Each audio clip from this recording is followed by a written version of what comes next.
I'm Cody Horton, Managing Director for Diverse Recruiting Experts. For the past couple of decades, I've been helping companies with diversity recruiting and diversity sourcing.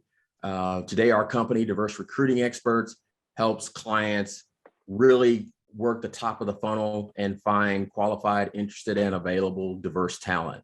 And today, I'm going to share with you 5 strategies to help you improve your diversity recruiting now. One of the things that is really critical, and you're going to find that this will give you a lot of lift, is for sourcers and recruiters to be more strategic. We're always called on to go find the people, but if the recruiter and the sourcer can be more strategic in their diversity recruiting efforts, it's going to make a huge difference in the results and the satisfaction that you have with your diversity recruiting efforts.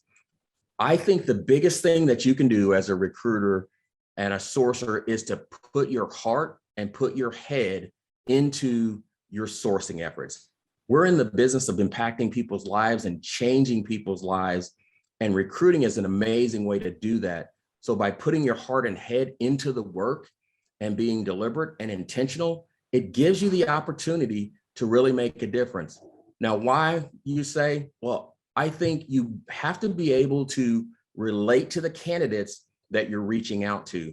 You need to know a little bit about their backgrounds and be able to figure out where are they going to be. That's going to allow you to be much more strategic and to add more value. So the first thing I'm going to talk about is really understanding what you're trying to accomplish. Set clear goals so that you define what it is you want. That's the best way to be more strategic. I like to say, start with the end in mind, know what you're looking for, and then be deliberate and intentional about going for that. So one of the things that you're gonna want to do, and this is not going to be a bunch of Boolean search strings and things like that. I think Boolean is important, but your approach to recruiting and your approach to sourcing and the methodology that you use is critical. And you're trying to get into the communities that will allow you to increase the pipeline of diverse candidates.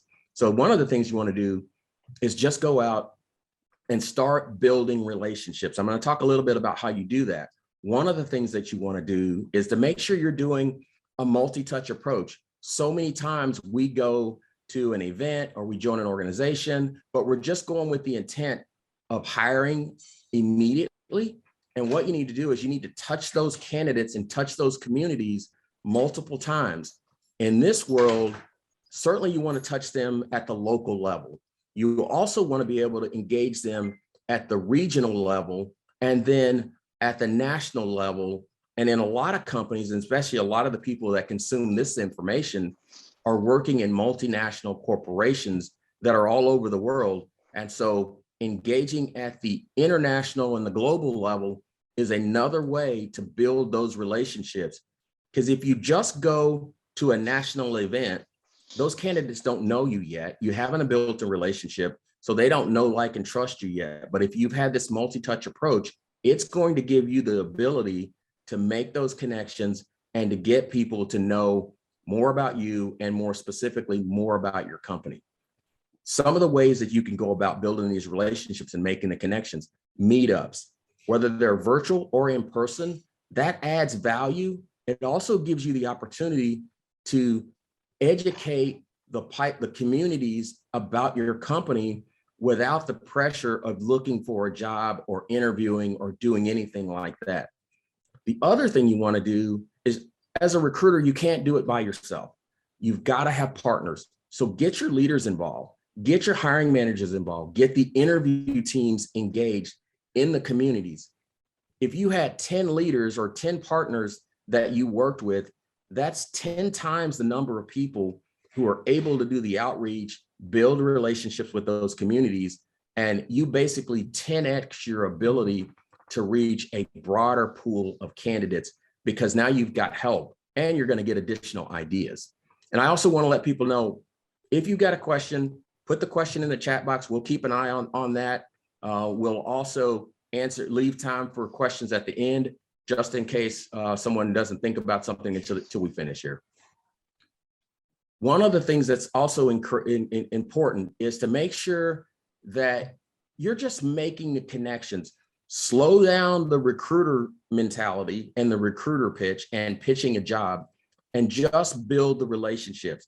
It's a little bit counterintuitive for us as recruiters because we want to hire that person and fill that role. But if you start earlier with building relationships, making the connections, it's going to lend better results, especially in this market where people need to know, like, and trust you. The other thing that is really critical, and this is tip number 2, make sure you look at and review where you're currently looking for talent. Is it serving you or is it bogging you down, right? Identify those communities and those organizations and those groups, those associations and those networks that you may not currently recruit for. I don't know about most of you, but when I'm recruiting, I tend to go to the same place to recruit. I use the same tools. I go to the same channels. Well, make sure you're broadening that and do something every day that broadens where you're looking for candidates, because it's real easy to just kind of get bogged down. One of the things that's critical, this is not a Boolean search conversation, but one of the things that's important is I want you to X-ray every day. So if you know how to use the cite command in the Google search window, that allows you to look at lots of different organizations, look behind their website, see what's there. You can look for terms, you can look for titles, you can look for names, you can look for topics. All those things will allow you to use the cite command to go and find information from just about anyone who has a website and a web address. Now, some sites are going to require you to have a login, but most sites you can X-ray. You can X-ray LinkedIn, you can X-ray Facebook. I have a cheat sheet that goes through a number of things that you can do with the cite command. And I'll also make sure that we get a list of resources to everyone who attended this webinar at the end of the webinar, so that you've got locations that you can go to do the cite command. But do something different every day and then build on the results. When you start sourcing, build on your results. A lot of times we don't build on the results that we find. So when you find a bunch of people and you read their profiles and you understand, you're going to learn something from every one of those results. You're also going to learn from other job descriptions. So looking at job descriptions gives you additional keywords that you can use when you're doing your search. I guess the bottom message here is fish in a larger pool. That's counterintuitive to what you think it is. You think diversity sourcing is narrowing it down to a specific demographic, but I will tell you, if you broaden the pool and look for more talent and get better at your methodology for how you find the talent, that's going to allow you to look for people with different skills, with different rewards, with different accomplishments that they put in their profiles, or they've talked about in a blog, or they're talked about in an article that they wrote or a tweet on social media. You're going to find more people who do the work that you're looking for versus just looking at specific titles in the same place that you always go to. And this is a thing that it sounds like common sense, but a lot of people don't think of it this way. My tip is that you engage umbrella organizations. And what I mean by that is there are organizations that have broad demographic members. They have men, they have women, they have people from all different backgrounds. Some of those organizations are LGBTQ organizations. There are men and women in those organizations. Organizations that support people with disabilities. They've got all kinds of people in those organizations. In fact, the disabled community is the only community that you could enter at any time. You could walk out and have an accident today, and you are going to be part of that community of people with disabilities. So look for those organizations. Veteran organizations, they have veterans who've been out of the service for a while. They have people who are just getting out, and they have people who support those veteran organizations who aren't veterans, but they're members with different demographics and skills and competencies that might work in your company. And then one of the things that's probably the most obvious is look for alumni associations. All the various alumni associations that exist, you can find those alumni associations from, it could be schools, it could be Hispanic serving institutions, so alumni that went to a college that was predominantly Latinx, HBCUs, historically Black colleges and universities. We've all heard about this, but we don't always go and look for the people in those alumni associations. Maybe it was a trade school, maybe it was a 2-year college. The whole point here is expand and leverage that kind of umbrella organization.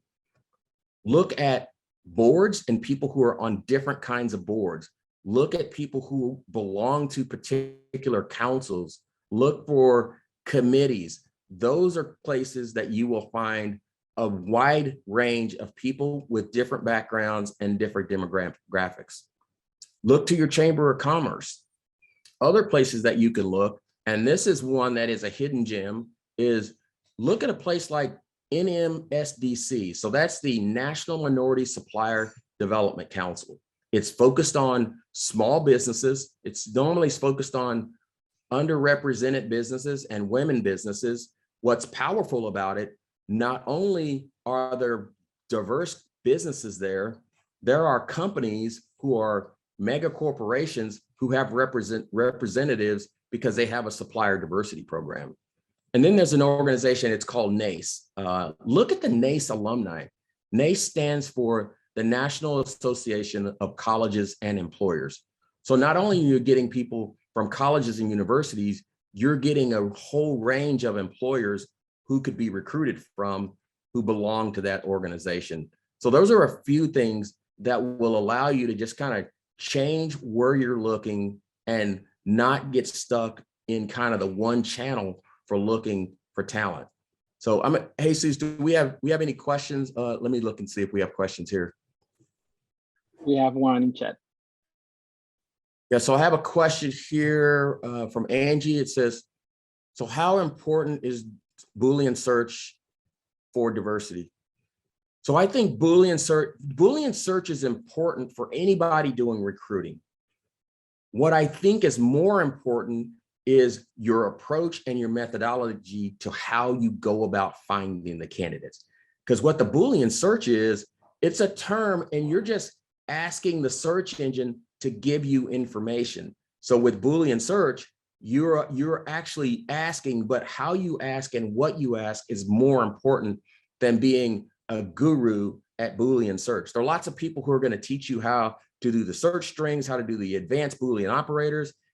If you know the OR command, if you know the AND operator, if you know how to use a site search, and probably more importantly, if you know how to use the NOT operator, which allows you to remove things that you don't want to see, that's really powerful. So I think Boolean search is important, but what's more important is your approach and your methodology for getting those candidates.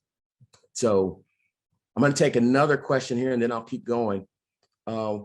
What's the most important thing a recruiter can do to source talent? I think the most important thing you can do as a recruiter is to set the time aside. Put the time on your calendar, set the time aside, and be intentional and deliberate. You're not going to accidentally find great talent. And in this market, if you don't approach the talent the right way, you're going to have a struggle getting that talent. So the most important thing you can do is set that time aside, be intentional, and try something new every day. Try to look at some of the new organizations every day, and then learn from your searches and your search results. But number one is make the time to do that sourcing. So I'm going to talk real quickly because there's a lot of information out this. I do a whole session on this, is how to write inclusive job descriptions. In order for candidates to want to be part of your organization and opt in, if your job description has so many requirements and so many must-haves in it, a lot of candidates are going to opt out, especially women and diverse candidates. If you take that job description, make the job description inclusive, and there are tools, I'll list a few tools that can do that. And then make sure you're posting that job description in locations outside of your normal locations, because that makes a big difference. How does the job description brand, right? Because as soon as someone reads the job description, they're going to look at your company brand. They're going to see, how does that go? So make sure you've got that branding support. you've created an inclusive job description, and you've posted that job description in places that candidates can actually see it who are in the demographics that you're trying to increase your diversity in. So some of the tools that you can use, and this is not an exhaustive list, is Textio. Textio is a tool that will help you make that job description more inclusive. Tal Vista, that's another tool that will run an algorithm and let you make sure that job is more gender neutral and more inclusive. There's a tool called Gender Decoder, and there are lots of others like OnGig. So there are a lot of other tools that will help you actually get those job descriptions to where they read so that candidates actually will opt in. So even if you find a candidate and they didn't apply to a job, they're still going to ask you for the job description. And when they read the job description, you want them to see, oh, I could see myself doing this job, or, oh, I meet most of the qualifications for this job, versus reading a job description that they don't feel they're going to be qualified for, because the diverse candidates and women will opt out of that job description. So what's your company brand? This is a big one, right? This is one that the recruiter is not fully in control of, but you can have input, and it's important that you share your input here. Does your company come across as inclusive, right? Are you known for inclusive as a company, or are you personally known for inclusion? Does the company take a stand or sit on the sidelines when there's a big controversial social issue? Has the company made a statement? Has the company taken a stand? Diverse communities are looking to see where your company stands when it comes to big issues. I say, go out. John Lewis said, go find good trouble, which means in my world, go out and look for things where people are actually being marginalized. Go look for headlines where people's civil liberties are being taken away, right? That's where you're going to find those diverse communities. You may not recruit anyone from that, but it's going to get you into the right space to engage with that community. And so make sure that you're out there taking a stand and actively looking for the information that leads you. Those breadcrumbs will lead you to those marginalized communities. And more than likely, your company is trying to hire people from that community. So it's a longer step, but it's a step that gets you closer to the communities that you're trying to recruit. The other thing you want to do is help your candidates know what to expect from interviews. It does no good to go out and you do all this research, you find this amazing pool of candidates, you've got them engaged, they come to work for you, and then, or they come to your interview, and then they don't know what you're expecting in the interview process. It's not cheating. Give them preparation that's going to help them understand how your company communicates so that they have an opportunity, at least the best opportunity, to do well in your interview, because you're looking for transferable skills. You're not looking for a cookie cutter person who's going to be just like everyone else. You're looking for someone who's actually going to be able to come in and have an impact, and you don't get the chance to know that they're going to have an impact if you don't get the opportunity to actually hire them because they failed in your interview.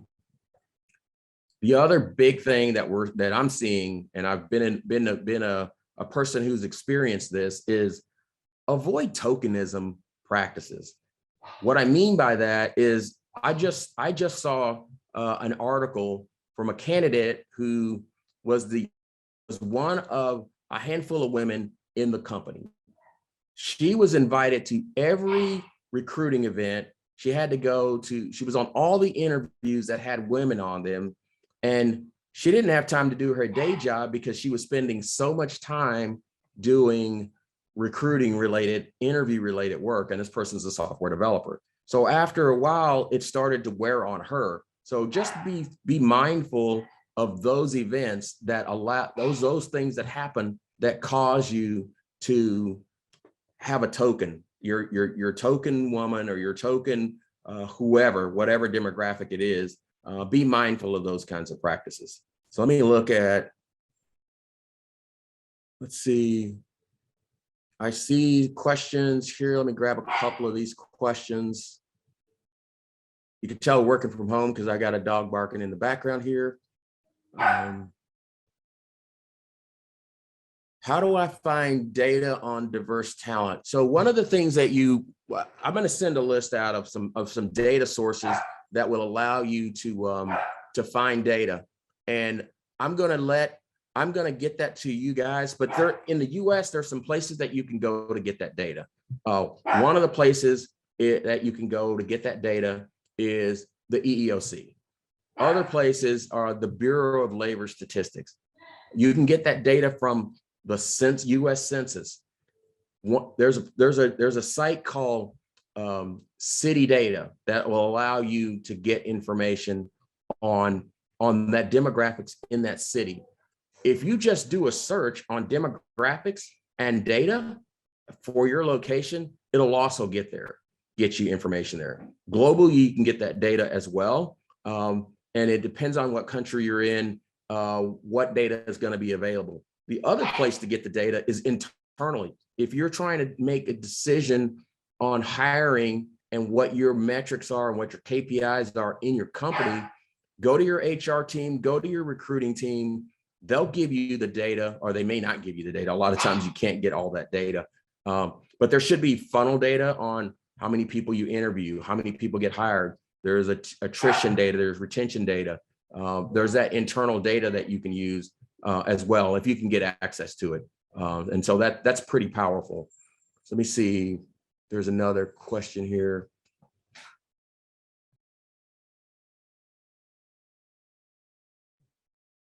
Okay, I see a question. It says,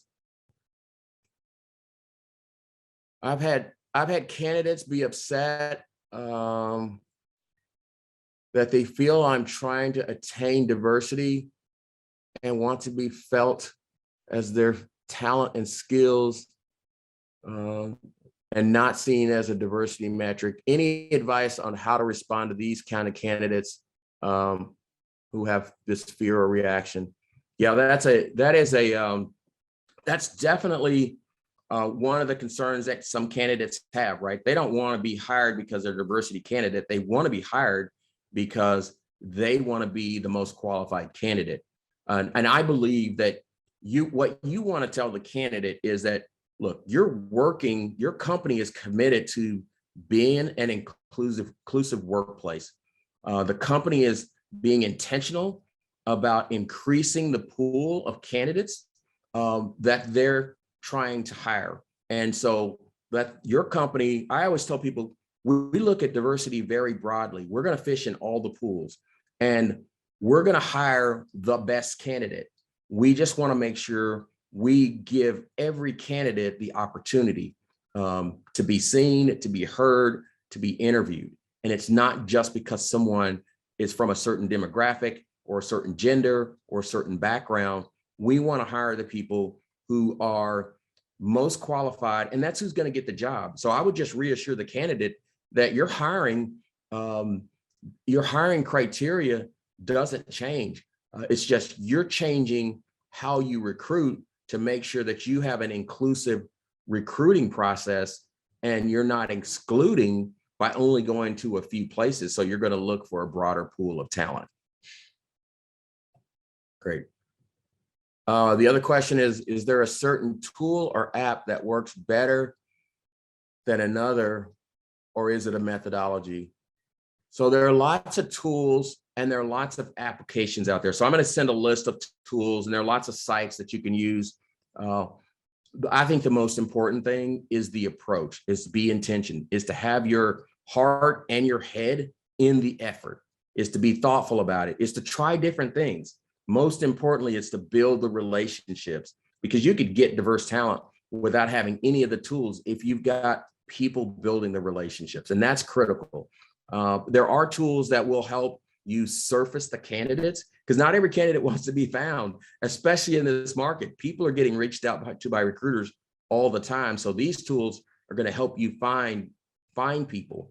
Now, there are tools that are going to help you do diversity sourcing, right?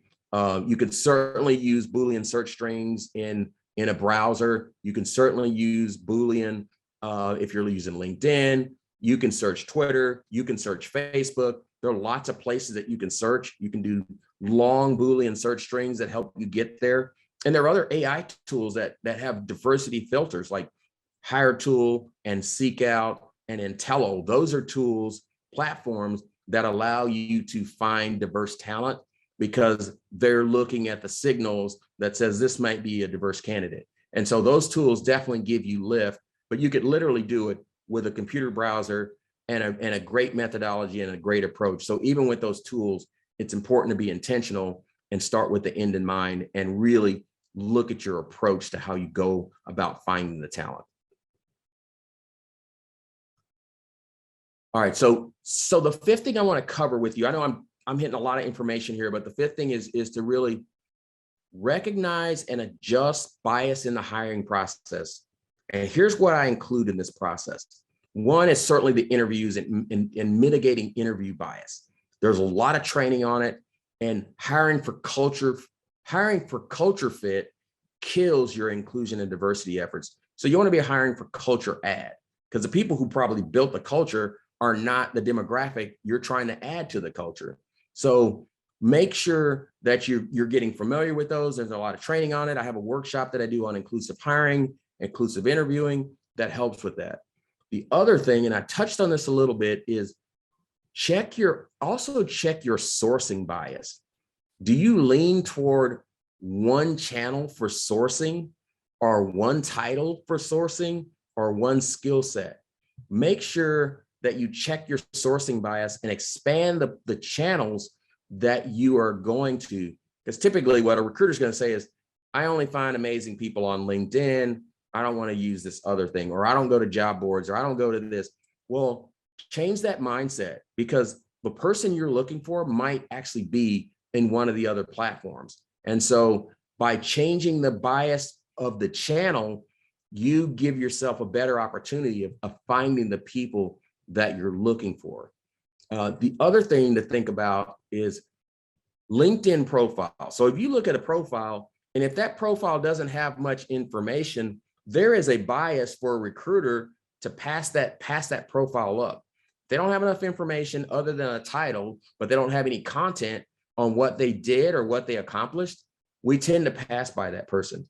I'll challenge you to dig into those profiles a little bit more and try to have the conversation and see if you can cross-reference that person, because a lot of the engineers or a lot of the technical people or a ton of people who don't want to be bothered by recruiters don't put their information into their profile because they don't want to have recruiters reaching out all day. They don't want to have to deal with all the barrage of emails that they're going to get from recruiters. So I challenge you to look at those profiles more closely, try to engage that candidate, especially if they came up in your search, and not let your bias for them not having a filled out profile get in the way, because there's some amazing, we have a person on our team who's an amazing recruiting leader.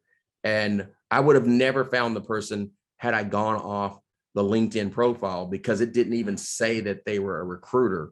And so look for the things that they're doing and really mitigate that bias, that channel bias, so that you can find great people.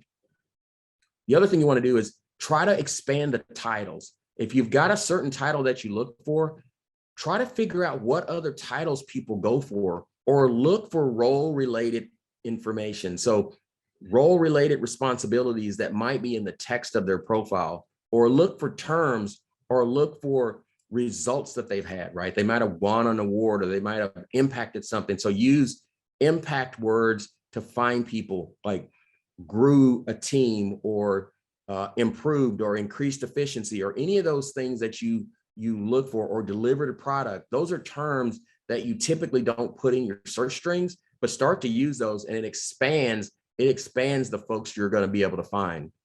So let me see if there's another question here. Nope, I don't see another one. So I know I've covered a lot of information here. If I had the biggest takeaways here, it's put your head and put your heart into the sourcing. Make sure you allocate the time and dedicate, and that's just work on your approach and your methodology for how you go to find candidates, and then use some of those umbrella organizations to expand where you're sourcing and expand the pools that might have lots of different candidates that you would otherwise not see. So I want to, that's all I have time to cover today. I just want to see if there are any other questions. Does anybody have any additional questions? Jesus, are we seeing any other questions? No, sir. Okay, super. Well, I appreciate you joining us. I hope you have a great day. Just try something new every day and do an X-ray on it every day. Take care.